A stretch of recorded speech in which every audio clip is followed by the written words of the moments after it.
someone you can't mock. I'm a problem. Unguardable, can't block. I'm a problem. Untamable, can't lock. I'm something you can't stop. I'm someone you can't top. I'm a problem. I'm someone you can't beat. I'm a problem. Stay working, I don't sleep. I'm a problem. Who doing it like me? I'm someone you can't see. I'm something you can't be. I'm a problem. Touchdown, Denver Broncos.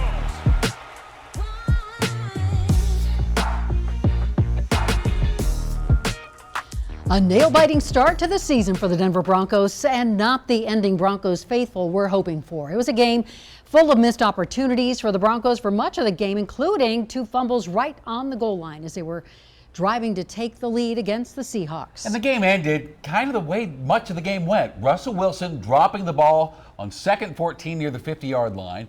Broncos kicker Brandon McManus sent to the game to try for a 64-yard field goal, which ultimately missed, and the Seahawks won 17-16. What a night. We thank you so much for watching this special post-game edition of Denver 7 News. I'm Ann Trujillo. And I'm Shannon Ogden. I'm glad you're with us tonight. Now, Broncos country is ready for the team to usher in a new era. And there were signs of promise, but ultimately the Broncos just did not do enough to win at Seattle. Denver 7 is your home for all things Broncos. We have Broncos insider Troy Renck, sports anchor Nick Rothschild, and our own Jason Grenauer live from Lumen Field in Seattle. Denver 7's Micah Smith live at a Broncos watch party in Littleton, and former Broncos tight end Nate Jackson live in studio providing post-game analysis. We begin with Denver 7 sports anchor Lionel Bienvenu, and this was not the start I think anyone was hoping for, Lionel. My gosh. It was all set up for Russ to make a game-winning fourth quarter drive, and then first-year coach Nate Hackett let the clock run down, didn't call timeouts, Right. Yeah. and then tried a 64-yard field goal on 3rd and 5. We knew it was going to be rough. We knew it was going to be a little messy, but this was a little hard to messy, watch. yeah. Exactly. Broncos start 0-1, so if you're ready to ride, there's 4 flat tires on this right now. Seattle tonight. Coach Nate Hackett's last-minute decisions and clock management, wow, it was a train wreck as Russell Wilson made his return right here to Seattle. When he ran out, a lot of boos, some cheers, but Russ, once that happened, didn't affect the game at all. Before the game, Russ went out, and he went out to the middle of the field, closed his eyes, arms out, and took it all in. He also reunited with his former teammates, guys he spent years with in Seattle. And then when he ran out with his new team in his Broncos number 3 jersey, it was loud, as I said, few cheers, but mostly boos. Let's take a look at the highlights now, shall we? Here we go. The game started in a shocker on the first possession. Geno Smith drove the Seahawks down the field on a Broncos blitz. They whiffed on the sack, and Disley dissed them. A diss of the defense, 38-yard touchdown, 7-0 lead. Russ took the field again. The boos rained down. Not only could you hear them, you could see them. Then it got a field goal to make it 7-3. Second quarter, here's what we were waiting for. Russ started cooking. Deep to Jerry Jeudy. Underthrown, but Jerry went back and got it and took off 67 yards to the end zone. First TD pass as a Bronco for Russ. It was 10-10. But Geno Smith said, "Hey, Russ, you ain't stealing my show in my house." Broncos linebackers can't cover the tight ends. Colby Parkinson touchdown, 17-10 at the half. Third quarter, Russ drove the Broncos down the field, 4th and goal, going for it to tie the game, actually take the lead. And Melvin Gordon, Mr. Touchdown, also Mr. Fumble. He fumbled at the goal line. That was a problem last season, and, well, here we go again. Broncos got nothing. They got it back when Randy Gregory stripped DK Metcalf, but again, a disaster at the goal line. Javonte Williams this time fumbled into the end zone, and the Seahawks recovered. That's 2 turnovers right at the goal line. 14 points off the board. Devastating. Fourth quarter, 17-16. Russ got the ball back. 4:02 left on the clock. They got to the Seattle 42 with 20 seconds left, and then, well, 4th and 5, took the ball out of Russ's hands, sent Brandon McManus in to try a 64-yard field goal. What did you expect? No good. Nate Hackett. Holy cow, the Broncos lose 17-16. Russ is 0-1, lost his homecoming game, and yeah, that's it. What a decision by Coach Nate Hackett there at the end of the game. The final was 17-16. All right, let's go live to Seattle and Lumen Field right now. Sports anchor Nick Rothschild and Broncos insider Troy Rank are there. And guys, all the positive energy and the vibes and let's ride and all the newness of this thing wore off after one game. Yeah, it was like in Peanuts with Charlie Brown running up on the football and trying to kick the field goal, and the ball just gets pulled out from underneath you, Troy. Okay, I've got a poo-poo platter of self-inflicted wounds in front of me from the Broncos. We've got the mismanagement at the end. We've got the fumbles at the goal line and the obscene amount of penalties. Troy, where would you like to start with this one? Well, ultimately, 4 red zone trips, Nick, 0 touchdowns, 2 fumbles at the goal line. You can't win on the road doing that. You can't win kicking field goals on the road or turning the ball over. And 12 penalties. You have 16 points and 12 penalties. At one point, they had more penalties than points. It was just a sloppy game. And Coach Hackett, frankly, has opened himself up to criticism because he didn't play the starters in the preseason. And then he didn't exactly drape himself in glory with that clock management at the end. Either you call a timeout with 40 seconds or you go for it. He did neither. He let it run all the way down, and then you try a desperate field goal. Honestly, after McManus missed the practice one, I would have gone for 4th down at that point because he didn't even look close.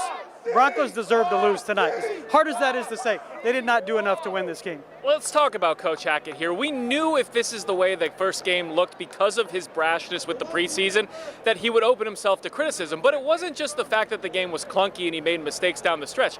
Procedural errors throughout the game, penalties before the snap, undisciplined play. How much of that is from the head coach and how much of that is the fact these guys haven't played football in 8 months? Well, my concern about not playing the starters was strictly about trying to play here in a first game. You've lived it now, Nick.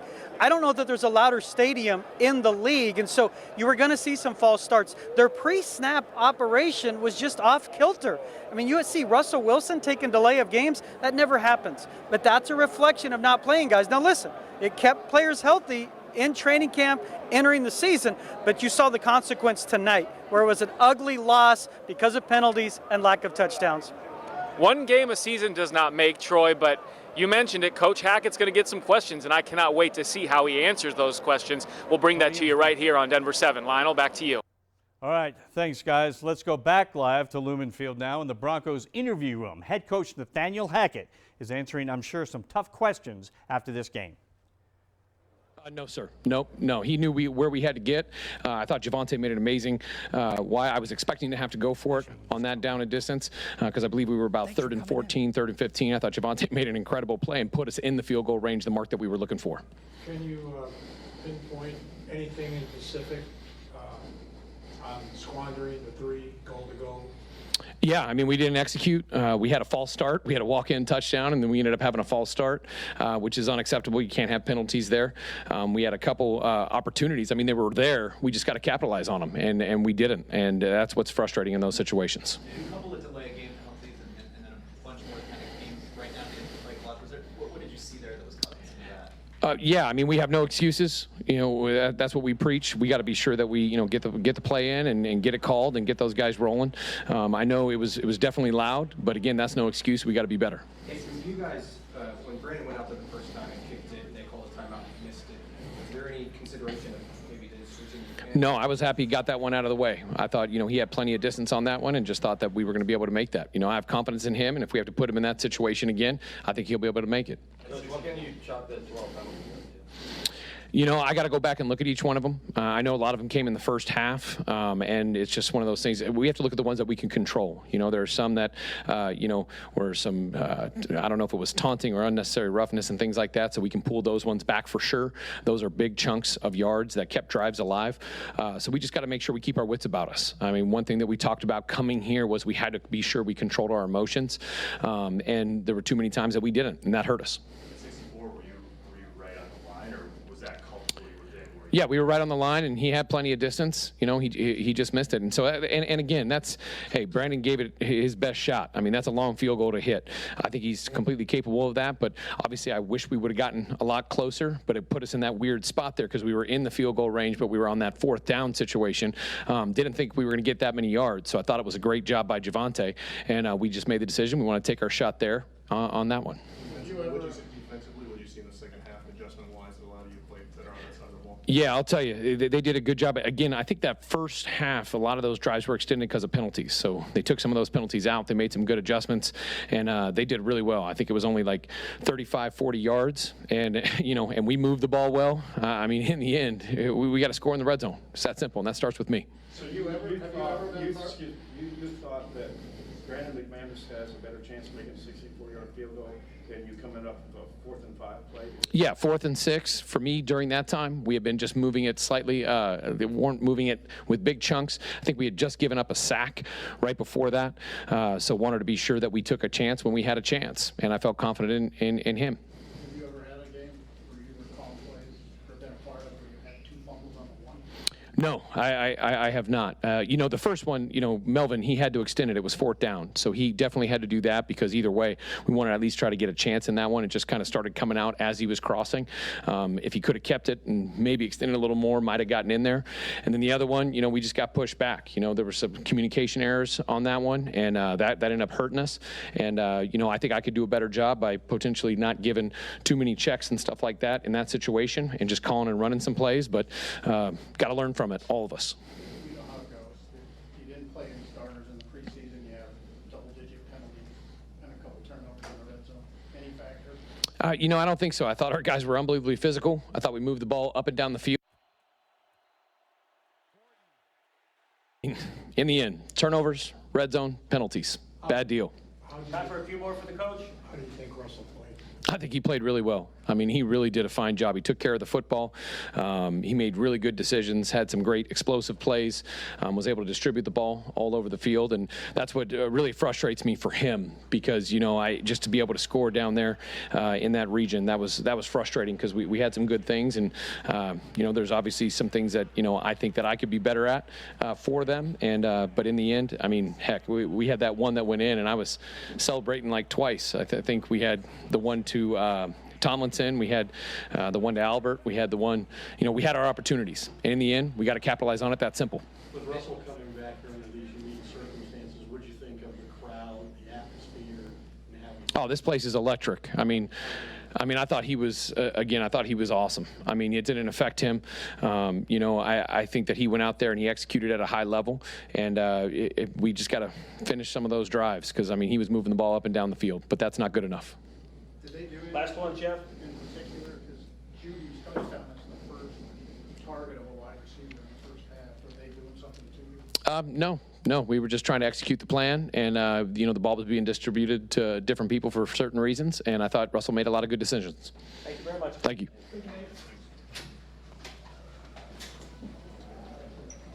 All right, that's Coach Nathaniel Hackett answering questions after the 17-16 loss tonight to the Seahawks. All right, we want to bring in now Nate Jackson, former receiver / tight end for the Broncos. Nate played 6 years from 2003 to 2008, wrote a great book called Slow Getting Up, Behind the Scenes with the Broncos and what injured players go through. An expert on everything Broncos now at 104.3 The Fan, right, Nate? That's right. Okay, look, I don't want to overreact after one game. Why not? Right? I don't want to. All right, let's overreact then. Nathaniel Hackett's first game, disaster at the end of the game. He just said that 4th and 5, he felt that it was a better choice to go for a 64-yard field goal from Brandon McManus. What do you think? Baffling because the Broncos offense was moving the ball. They look. They had some big mistakes, a lot of penalties, a lot of miscommunication, those fumbles down at the goal line, but they were moving the ball. Russell Wilson is your guy. He's starting to cook. Instead, you put it in the kicker's hands on his foot. 64 yards, that's a long field goal, especially in hostile territory. I don't like the decision. Well, yeah, what bothered me was he let the clock run down. He didn't take an immediate timeout 40 seconds earlier and say, okay, let's talk about this. Right. McManus, do we want to do 64 yards or Russ, should we go for 4th and 5? Just let clock run out all the way down to where you had to make the decision like that.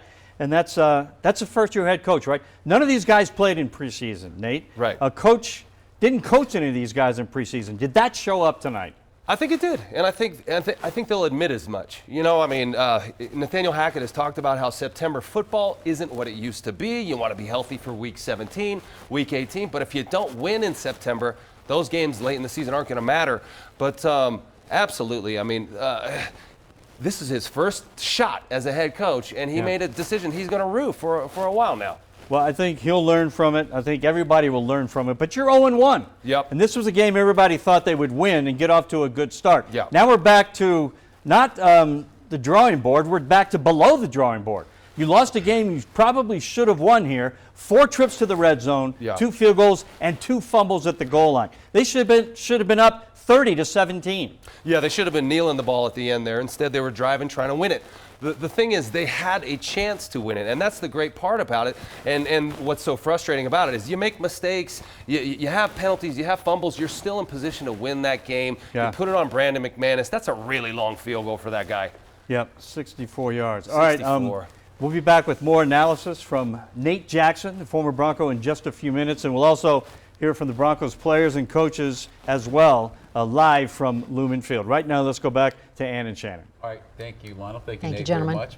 And our Broncos coverage continues on Denver7.com. There you will find an exclusive interview with Broncos safety Justin Simmons and a report on what it takes to become a Broncos cheerleader. And there were lots of Broncos fans cheering on the team all over the country today. And so coming up after the break, we're going to check in with Jason Grenauer and Micah Smith, hearing from Broncos fans here and in the Pacific Northwest. Actually, the man put in the hot seat tonight, the kicker, Brandon McManus, just took the podium. Let's go to him live.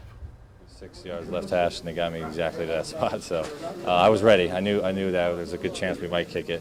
I got to make them. I told them I could make that kick. So it obviously feels good, the confidence in me to put me out there for 64. But I'm going to start making some of those long ones. You got a practice kick, sort of. Did you feel like at that point you had the distance? Was there anything you changed after that semi-practice kick? I wasn't really worried about the distance necessarily. Once you get back to that far, especially it was a slight breeze right to left, and once the ball starts losing velocity, I knew it was going to fall left. So I wanted to aim it out towards the right upright, and kind of started down the middle and kind of fell out there. So. I wanted to aim it further, right, and didn't happen. How difficult is this to lose a game like this where you have 12 penalties, 4 red zone trips, no touchdowns? I mean, you've lived this, unfortunately, for 6 years. Is it, or do you just put this one in a vacuum and say it's just one? No, it's a much different team. Just even the energy after obviously it's never good to lose, but the key here is just staying together, getting better each and every day, coming back and move to the next one. There's 16 more games. We've got to win more than we lose them in order to get in the playoffs, and obviously that's our goal to get there. So just got to get back and work and work together better as a team, in all aspects. Thank you, Brandon. That's Brandon McManus here in the losing locker room. All right, 16 more games, I think, is a good attitude, because that was a heartbreaker tonight. Oh my gosh! But to put him in that position right off the jump, boy, what a night! All right, we are going to continue our coverage. More locker room interviews coming right up.